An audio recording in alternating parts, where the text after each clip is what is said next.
There is a word from the Lord found there in the Old Testament book of Isaiah. Isaiah chapter number 43. Isaiah chapter number 43. For the sake of time and clarity, we will lift up verse number 1. Isaiah chapter number 43. And we will lift up verse number 1. We will be reading from the New King James Version of the Bible.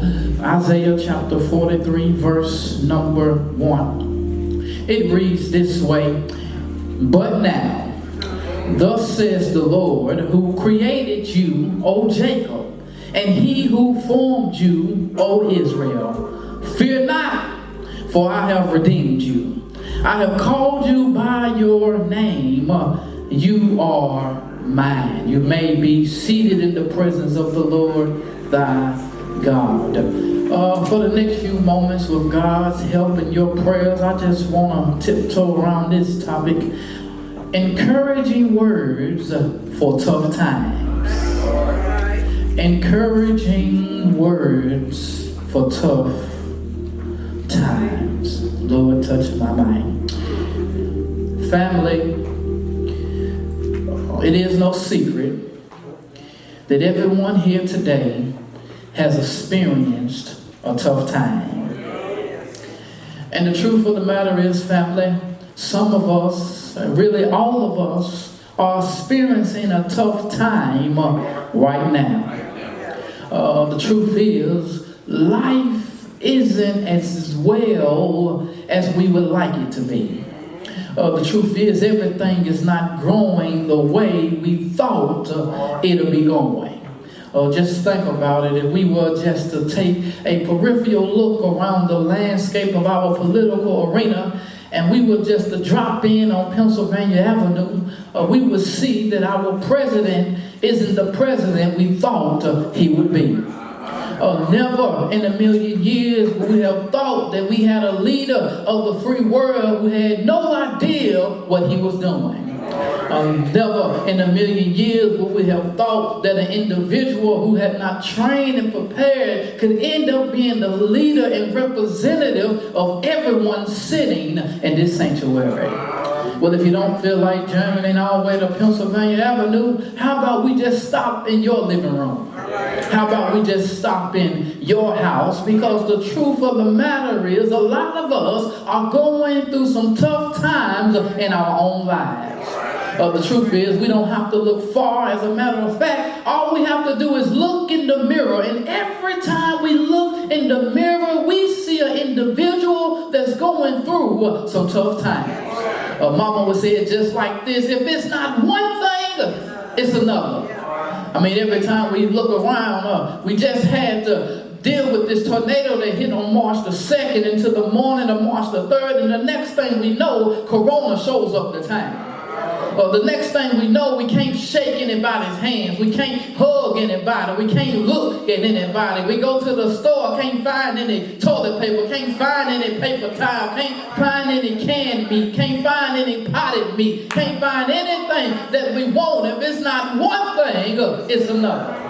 The truth is, our personal lives aren't as great as we would like for them to seem. The truth is, we have some trouble on our boats. Some of our boats are a little bit rocky. Marriages are not like they seem. Relationships with children are not like they seem. Relationships with siblings are not like they seem. Relationships with relatives are not like they seem, because some of us are going through some tough times. Some of us show up to work week after week, day after day, and our jobs are giving us a tough time. We don't know if we're going to make it to next week. We don't know if we're going to make it to tomorrow. And sometimes when we clock in, we don't know if we're going to make it to the time it's time to clock out. Because the truth is, we're going through a tough time. We're going through tough times politically. We're going through tough times in our homes. But church, we're going through tough times as a church. I shared with leadership yesterday. I'm sharing with 8 o'clock this morning. I'm sharing with you now at 10:30. Mount Bethel is going through a tough time. We have been around since 1885, but we have just entered into some territory we never seen before. We have just entered into doors that we never thought would be open unto us. We are now walking on ground we never thought we would have to travel this way. I know we're smiling, I know we're in worship, I know we're having a good time, but the truth is, family, we're going through a tough time. The truth is, we don't know what tomorrow holds. We don't know what today holds, and we're just taking one day at a time. The truth is, family, we might say one thing today and have to change it tomorrow, not because we want to change it, but some things we just have to change because we're going through a tough time.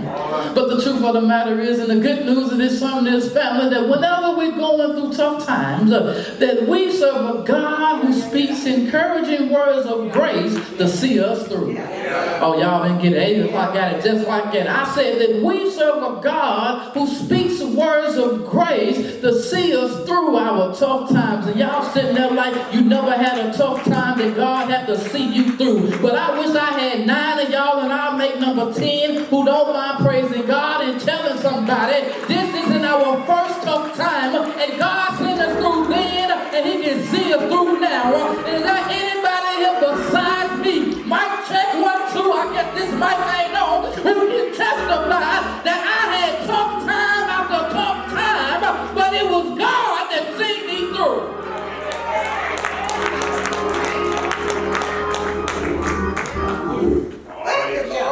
God will see you through your tough times.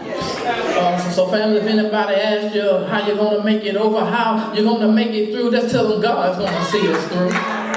If somebody asks how is it going, how has it been going, just tell them God's going to see us through. God will see us through our tough times. And this is exactly what we find the Israelites at this 43rd chapter of Isaiah. Scholars refer to this as Deutero-Isaiah or Second Isaiah, which means it was written during the Babylonian exile. Or can I tell you, Mount Bethel, right now we are going through our tornado exile. We are exiled from the place where we are used to being. And every now and again, God will lead us to exile to see exactly what we're made of. Every now and again, God will lead us to exile to see how you respond when you're uncomfortable. Because the truth is, family, some of us showed up week in and week out because it was a comfortable situation. Some of us showed up week in and week out because we were just in routine, doing the things that we wanted to do, doing the things that we're used to doing. So now it's going to show, now it's the time to reflect that you love God in Mount Bethel no matter where we worship. You love God in Mount Bethel no matter what time that it meets. And the truth is, this season of exile will show who you really are. I told leadership yesterday, we're going to see who really loves Mount Bethel. We're going to really see who really loves them deep down in their heart. We're going to see who's going to go the extra mile of the way. We're going to see who's going to run a little bit farther than anybody else. Time will now show your true hand. Some of us been hiding for a long time. Some of us been acting pious for a long time. Yeah, I love the church. Yeah, I love this. I love that. We're going to see what you really love. The songwriter said it like this: who do you love? This exile is a tough time. It's tough because the Israelites had chosen, watch this, to live in defiance of God's instructions for their life. Can I tell you, family, doesn't this sound a lot like us? We have chosen to live in defiance of the things that God has told us to and not to do. It's interesting, family. Watch this. We have more people responding to the outcry of a coronavirus than we do the Word of God. The coronavirus came to town and they said, don't shake any hands. Don't gather in large groups. Don't do this, don't do that. And people stood flat-footed and said, we ain't gonna do it. God has been telling us since the beginning of time things to do and not to do, and we do them anyway.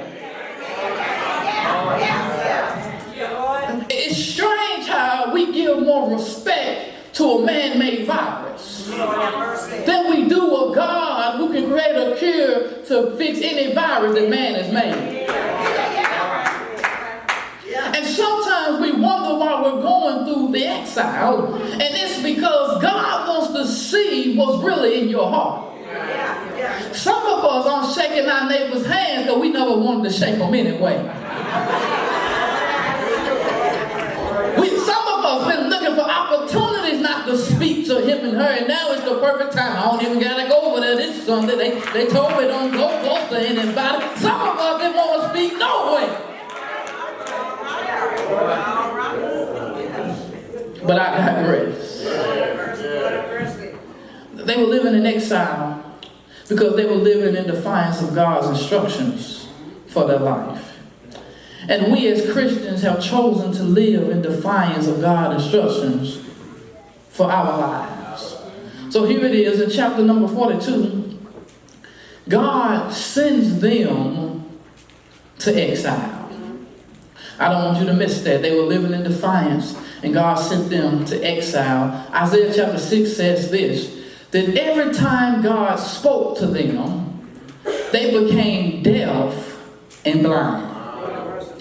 And every time they became deaf and blind, watch this, God would begin to speak to them even more. And the more that God spoke to them, the blinder and deafer they became.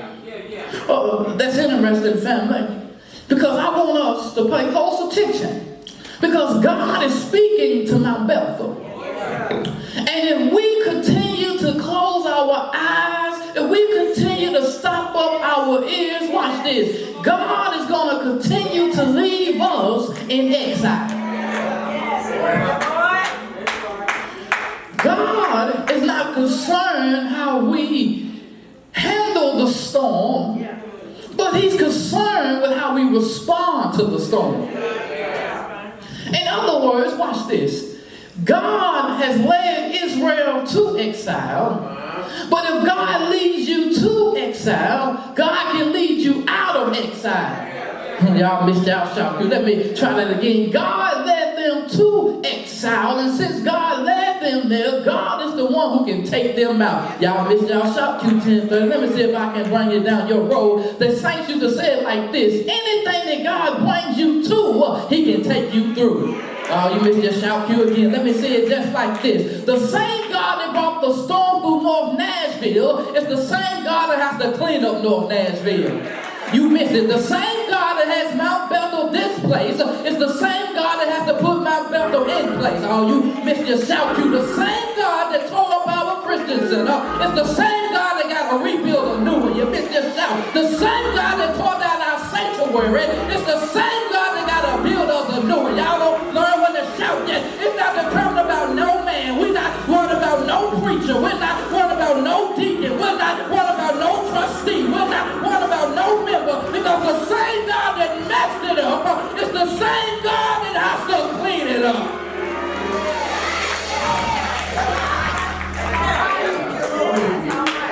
So I know your phone's ringing off the hook. I know they asked you how much insurance do you have. I know they asked you what contractors you're going to use. What architect are you going to pick? Are you going to rebuild? Are you going to relocate? All you got to tell them, God got it. Next time they ask you how your pastor holding up, just tell them God got it. Next time they ask you where you're worshiping on Sunday, say just know God got it. And somebody just help me preach this sermon and tell yourself, say God's got it.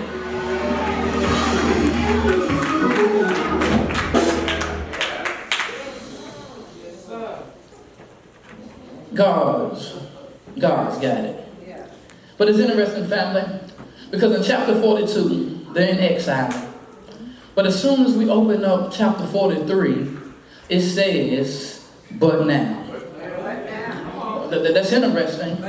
Chapter 42, they were being defiant. Chapter 42, they were being bad. Chapter 42, they was in trouble. But as soon as we get to chapter number 43, the first words God says is, but now. Okay, let me see if I can break this down. God said, you've been defiant. You've been hard-headed. You've been bad. I have to send you to exile. But as soon as we turn to chapter 43, he says, but now. Okay, let me see. But now symbolizes a shift. But watch this. The shift does not occur because we deserve it. The shift comes because God is able to give a shift. Let me say that again. We've been bad. We've been hard-headed. We've been doing everything we had no business doing. But as soon as God gets to chapter number 43, he says, but now. Okay, you missed it. Let me tell you. When I was a child, I'll never forget, me and my siblings, my parents told us that if you have a good school year, we're going to take y'all to Disneyland.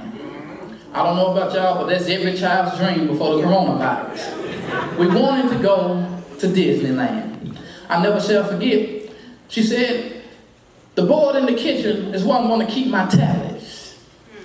And she said, if you get in trouble 10 times, I'm going to cancel the trip. Let me tell you, family, that whole semester, I was on my best behavior. And the truth of the matter is, for a whole semester, I only got in trouble 7 times. I only got in trouble 7 times, I'm just being honest. But the day before the trip, I had a bad day. I had a bad day, and I ended up getting 10 tallies in one day. I never shall forget, she added up the tallies, and I could count pretty good, and it was 17 tallies. And Mother had said if I get in trouble 10 times, the trip was canceled. I did what any little boy in my position would do, family. I went to the room crying. I knew my mama was mad, I knew my siblings were mad, and I knew I just messed up the trip for everybody. So I went to my room and I started to unpack my bag. I had my Mickey Mouse flip-flops ready. I had my SpongeBob shirt ready to go. I started unpacking my stuff and I was crying. And little boys, whenever we got in trouble, we just cried ourselves to sleep. I never shall forget, family, I cried myself to sleep. I went to bed and I woke up the next morning to laughter. You know, whenever you're in trouble, family, when you hear people having a good time, you're wondering what's going on. So I get out of the bed, and at the foot of my bed, I noticed that my bags had been repacked. Still not understanding, I start to walk towards the kitchen, and you know when you're in trouble, you walk light. So I tiptoed towards the kitchen, and I peeked in to see what was going on. And my mom was in the kitchen cooking bacon. You know, we could eat bacon back then. She was cooking bacon. The family was having a good time laughing. But all I could do was just peep in the kitchen, and I looked at the whiteboard.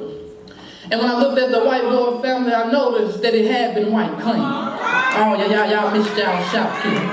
Let me tell you, when God said, but now, that's the same thing he did for the Israelites. Yeah, we messed up. Yeah, we didn't deserve it, but we serve a God that said, but now.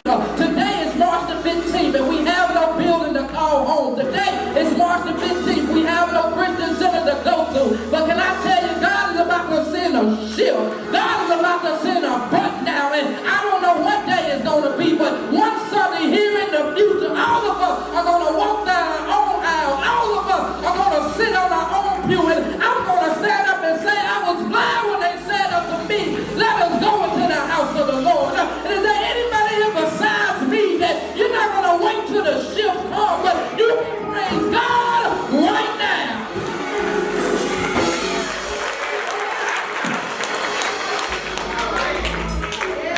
God says, but now. Well, it's 5 encouraging words. I get to the ones I can. If not, we'll try this again next week. Well, the first encouraging word we get, family, is watch this. The text says, God created us. Watch the text. It says, thus says the Lord that created you. Let me say this, family. We are where we are because God created us. We're living in a day, family, that people like to take credit they don't deserve. We're living in a day where everybody likes to stick their chest out and say, look what I do. But the truth is, family, watch this. We are where we are because God created us. Let me see if I can say it like this. God knew that March 2nd was coming before any of us was born. God knew exactly what position he needed us in, where he needed us, why he needed us, so we can do the things that God needed us to do. See, the truth is, watch this, family, God knew that we couldn't handle the storm a day before it came. I know some of us wishing that this would have happened in some earlier years of our lives, so we would have had a little bit more money. Let me tell you, God didn't need your money. I know some of us wish this would have happened a little later in life so we could maybe have more time on our hands. Let me tell you, God doesn't need your time. God put all of us exactly what he wanted us, when he wanted us, how he wanted us, because he created us. Okay, let me say it like this. I'm a lover of all genres of music. And if you never heard of this young lady by the name of Jacques, God rest her soul, she was the one that put the soul in Amazing Grace. I'm serious. Get on YouTube, pull up Elvis Presley, Amazing Grace, and then pull up Mahalia Jackson. And I promise you, you'll be like, what was Elvis doing? Mahalia Jackson is the one who put the soul in Amazing Grace. But she sung this song that touches my heart. And she said, he made me in his image. She said, he made me just like him. He trusted the whole world in my hand, and he promised he would come and see about me. It's so important to know, watch this, that God created us and God created this moment. God knew before we knew, and I know you said, I don't believe that, Pastor. Well, let me challenge your theology. We say that God is the Alpha and the Omega. We say that God is the beginning and the end. Watch this. If God is the Alpha and Omega, the beginning and the end, that means he already knew today, yesterday, and I already know tomorrow today. In other words, God knew before this day ever happened exactly what he was doing because he created us. And literally all I'm telling you, family, is this. If God created us, that means God selected us. We didn't pick this for ourselves. I don't believe anybody was outside on March the 2nd saying, come on, God, come this way. Send the wind this way. And the truth is, God selected us for this moment right here and right now. God has trusted us with something that he didn't trust anybody else with. It's amazing when God shows trust in you. Because God is saying, I believe in you. So even if you don't believe in yourself, know we serve a God who believes in us. He believes in Mount Bethel. He said that Mount Bethel is a church that can praise and worship me no matter where they are. He said, I believe in Mount Bethel that they will praise and worship me if they don't have anything. He just wanted to show the world that we had 1 building, 2 buildings, or no buildings, we would still lift up the name of Jesus. He wanted to show the world that we had 1 building or 2 buildings, we would still help those in need. He wanted to show the world we had 1 building or 2 buildings, we still were going to do all the things that we promised him we were going to do. Look, God, he selected us. But secondly, that word created is the Hebrew word bara, which literally means he qualified us. Some of us have been underestimating ourselves. Let me tell you, God qualified us for everything he's about to do. He didn't qualify Mount Zion. He didn't qualify Jefferson Street. He didn't qualify South Inglewood. But he qualified Mount Bethel for such a time as this. I know we didn't prepare for it. We didn't go to school for it. We didn't write it up. But God knew exactly what he needed to do. And watch this. God is so awesome that he could have sent this storm when we had an architect in the family.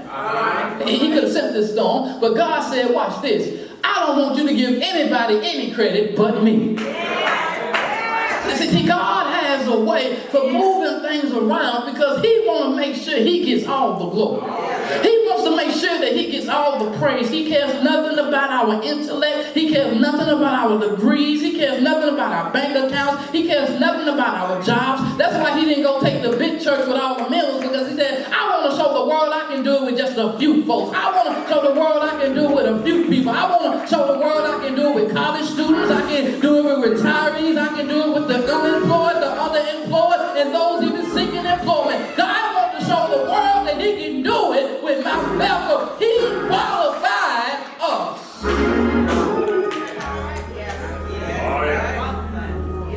Not only does he create us, secondly, watch this, he formed us. God formed us. It says in the text, and he who formed you. That word form literally means to squeeze into shape. It's kind of like what we do with the potter and the clay. If you never had a chance to go play with clay, Watkins Institute used to have a program where you can go in and they would just give you this big glob of clay. They'd give you some water and they'd give you this little spin wheel. And they tell you, take your hands, you take the glob of clay, you dip it in the water, your hands in the water, and you begin to shape the clay into whatever it is that you want it to be. Let me tell you, family, Mount Bethel is that glob of clay. And God's hand is literally taking us as the world turns, and he is molding us into everything he wants us to be. And let me tell you, I know we thought we were perfect. I know we thought we was all of this in a bag of chips, but the truth is we had some rough edges around our clay. So God had to keep on turning us, and now he's just trying to smooth out some of those rough edges. Let me tell you, family, everybody who started with us today ain't going to be there when we return. Let me tell you, some of them rough edges, God's just going to move them right on out the way. And when we get done, watch this, when he get done molding us, that's not the end of the journey, because whenever you're dealing with clay, you got to put it in the fire. Let me tell you, Mount Bethel, when the tornado come, that was him just molding us. But now we still have to go through the fire. The fire is every time we meet and we don't have a place to call our own. The fire is every time we preach and it ain't a pulpit of our own. The fire is every time we teach and it's not a classroom of our own. But can I tell you, after he put us in the fire, we will be everything that God wants us to be. Y'all miss y'all shout cue. Somebody here know that God has sent you through a personal fire, and every time you came out the fire, you came out better than you went in. I'm running fast, I was a little late. He created us. He formed us. But thirdly, it says he redeemed us. The text says, fear not, for I have redeemed you. My brother, let me tell you, God has redeemed us. Redeemed literally means that he paid the price for us. Don't miss that. He paid the price for us. Some of us are concerned and worried about where the money is going to come from. Some of us are worried about we don't have enough this and we don't have enough that. But let me tell you, Jesus already paid it all. I know we sang that when we're doing pretty good. I know we sang that when we're doing pretty well. But the truth is, he already paid it all. He paid it all when we did have, and he spent it all when we don't have. God has already redeemed us. Let me tell you something about this word redeem. This word redeem is very interesting, because redeem literally means that God has already taken care of it. Okay, let me say, preacher, how can you sit up here and say God has already taken care of something and we see everything that's going on around us? God has already rebuilt the buildings. He's just waiting on us to enter them. Oh, yeah, y'all missed it. God has already designed everything that we need. He's just waiting on us to pick it out. I said he redeemed us. Watch this. God is literally waiting on us to catch up what he already been. Okay, let me see if I can say it like this. I never shall forget. It was a time stuff was going on. It was called pay it forward. And you would pull up in drive-thrus and you would order your food. What do you want? You'll get your number one or with a large drink. You'll pull up to the window and the person inside the window will tell you, oh, that person in front of you already paid for it. The first time it happened, I scratched my head because I said, I didn't know the person in front of me. And nor did the person in front of me know me, nor did they know what I ordered. So how in the world did they pay for something they didn't even know I was going to get? The clerk said he left enough money for whatever it is that you got. Y'all miss y'all shout. Let me tell you, I said God has redeemed us. In other words, God has already took care of what Mount Bethel's going to look like in the future. He's just waiting on us to get there. Y'all miss y'all shout you again. God already took care of everything we need. He know what every pew going to look like. He know what every chair going to look like. He know what every class is going to look like. He knows every color we gonna have on the wall. He knows the color on the inside. He knows the color on the outside. He's just waiting on us to get there. He created us. He formed us. He redeemed us. But fourthly, watch this. He called us by name. He called us by name. Let me tell you, family, watch this. God is not like us. A lot of us have been going to church with one another a long time and still don't know each other's names. But God is not like that. With all the billions of people in the world, God knows each and every one of us by name. And that's interesting, family, because watch this.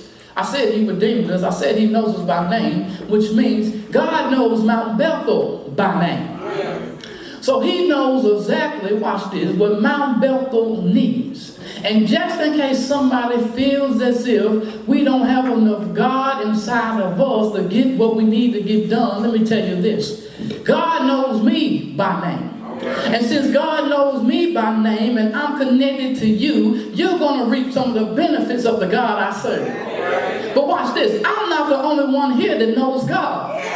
Somebody else in here knows God too. So as soon as you feel like the God in me is running out, we have somebody else that got enough God in them that can flow over to y'all. Miss y'all shout. And somebody ought to be able to testify that if nobody else on my pew knows God, I know God for myself. And I know what God can do for me. And what he done for me, I know God can do it for you. I wish I had about 10 of y'all, and I'll make number 11 who didn't mind testifying on this morning that I got enough God in me. I know how far God has brought me. And if he's brought me this far, I know what he can do for Mount Bethel. I know what he can do for every man. I know what he can do for every woman. I know what he can do for every boy. I know what he can do for every girl. I know what he can do for every member because God has done it for me.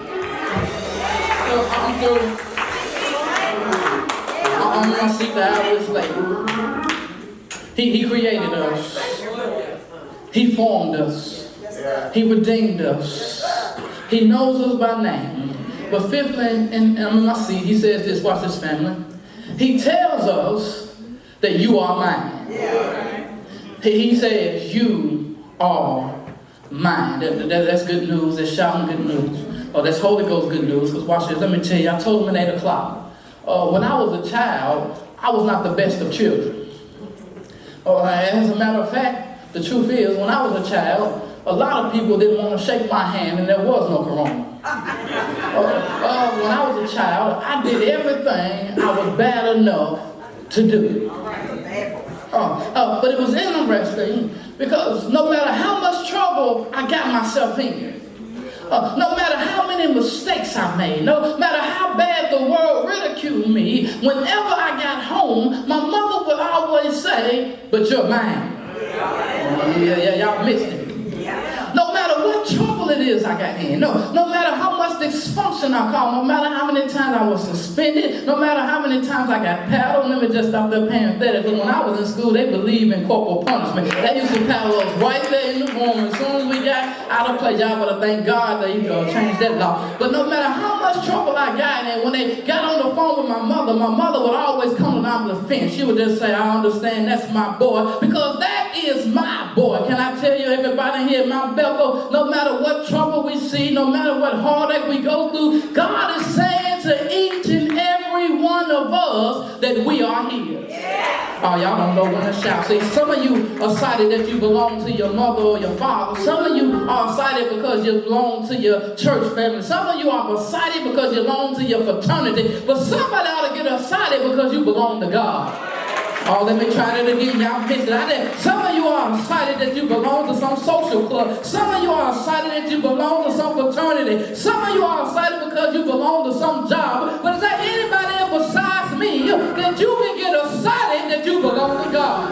Oh, y'all missed y'all shout too. We're going to try this one more time and I'm in my seat. I just wish I had about 20 of y'all and I'll make number 21 who say, "I don't get excited about football. I don't get excited about basketball, but I get excited because I belong to God, and since I belong to God, I know that everything's gonna be all right."